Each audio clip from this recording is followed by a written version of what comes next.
Hey guys, this is Steve Atlas at Theatlasmovement.com, and a conversation that I want to have with you today was something originally I was going to do like one of those Facebook Live sort of broadcasts, but I didn't want to get that lost in the shuffle. One of the things about that particular template is it's great, especially to have the interaction, but if you want to have something with a little bit of longevity because the message that you're trying to explain to people is something that you feel has some staying value, and of course you don't want it to get lost in the shuffle. So what I want to discuss and share with you today were some of the thoughts, especially because the frequency comes across my computer quite a bit, is about injuries and athletes and movement. And so I have appropriately deemed the title of this video to you guys as the price of admission. So what I'm referring to, of course, is the price of admission of movement, particularly of elements that require a lot of time. Maybe they're elements that are difficult to do. And in a culture where we are highly inspired by things that are novel, things that are cool, things that we think, yeah, I'd really like to be able to do this. A lot of times the expectation and the things that we do to meet those expectations, oftentimes they don't really match each other. And so as a result, sometimes from that scenario alone, injuries become a part of it.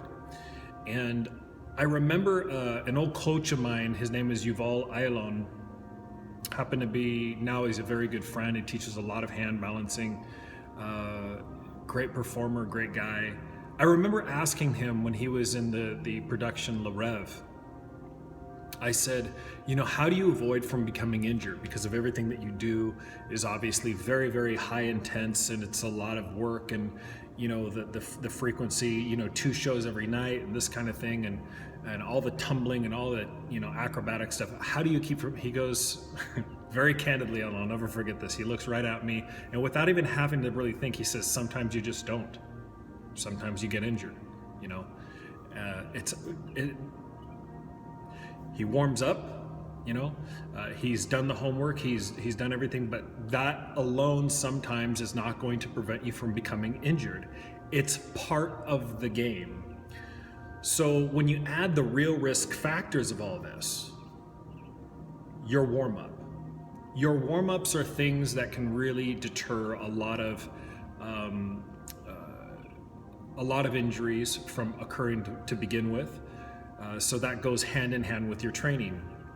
One of my best friends, Nikita Suhanov, has shared with me that a great deal, up to about 50% of your success in your training routine is contingent on how effective your warm-up is. And I think that there is a lot of truth there. I think that that really does have a lot to do with things, whether the body is going to be obviously prepared or not. The other factors like aging. So never before in man's history are we pursuing things that are difficult in the movement culture and the physical fitness culture, where even an older population, even guys that are in their 40s and 50s and 60s, are really pushing to see what their limits and what their capabilities are doing. This is all very, very good. It's also something that, again, the influence of our culture has changed. And sometimes, again, the expectation of the things that we want, especially now in a day and age when you can buy and purchase and have almost everything that you want almost immediately. So when we're talking about certain elite level statuses in terms of movement expression, there's oftentimes a huge disconnect there. So we cannot discount the levity of how aging plays a part of this. Of really being truly realistic. It's going to take, if you do have the abilities with time and energy and the passion, longer warm-up periods, far more important to the training and nutritional protocols. So when you have the warm-up factor and then you have the aging factor, you couple that with the other large element that determines the price of admission, which of course is the environmental factors. So And the environmental factors, I'm talking about sleep, I'm talking about your diet, and I'm talking about overall lifestyle. These things really do preclude whether a person is going to be able to achieve and acquire the things that they want, or they're going along that line and they're doing really, really well, and everything seems to be clicking along, and then a torn hamstring or a torn biceps or the back is thrown out, or whatever the situation is. And at the end of the day, the only thing that ultimately matters is, of course, whether or not you are pursuing the things that you truly want to do in life. In these movements that require the body a lot more time, patience from yourself, not just patience to actually just do the training, but patience enough for the body to acclimate. And this is really hard, again, because our culture that surrounds, particularly in the United States, but it really is interesting how it affects the psychology.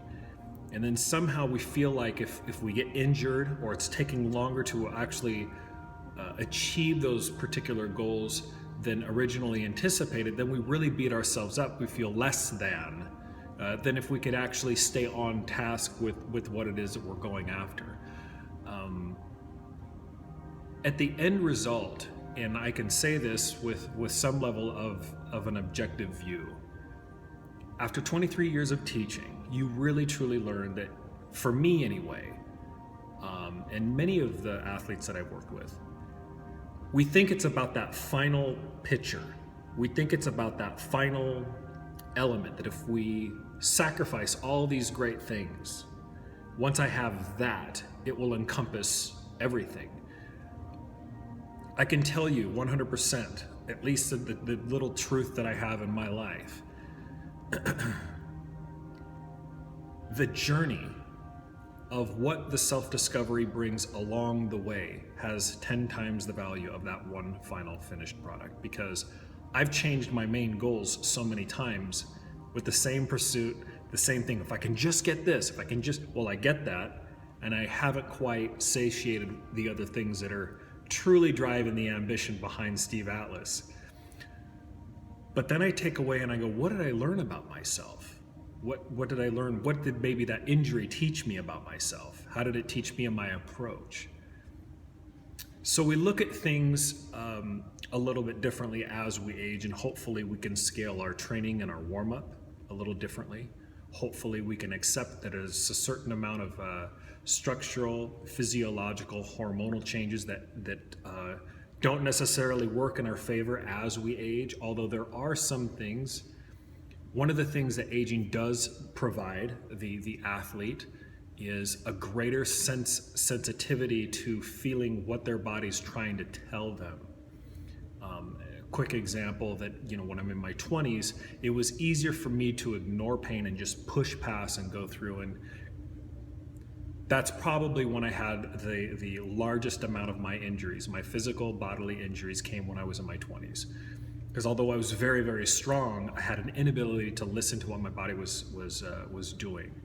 And now in my 40s, I can actually really fine tune and maybe take some more warm up, or sometimes I'll take my training volume down quite a bit, because taking your training volume down is not a setback. If it means that I don't get injured and I come back and I'm going to be stronger the next day, it's completely worth it, okay? But that ability to listen to what your body's telling you, that's a huge, huge benefit. And so the extended warm-ups, understanding a certain level of aging, and then really addressing your environmental factors, your lifestyle, your sleep, and your diet, and bringing all these things to be tighter, a little bit more wholesome, not so reckless, shoring up the unnecessary risks that you're taking in life to the point where it's actually conducive to the things that you truly want and you truly value. And so this is sort of a greater awareness for the price of admission. So if you're going to move in any capacity, regardless of at the beginner level or at the high level of athletics or acrobatics or any of these physical mediums, there's always going to be risk. It's always going to be a part of it. It's just how we are. It's how we operate. So I just wanted to share this with you guys so that you had something that could actually stay with you. That's why I'm posting this on YouTube as opposed to just Facebook. And that's it. That's what I wanted to share. I hope you guys are well. This is Steve Atlas with theatlasmovement.com. We'll take care.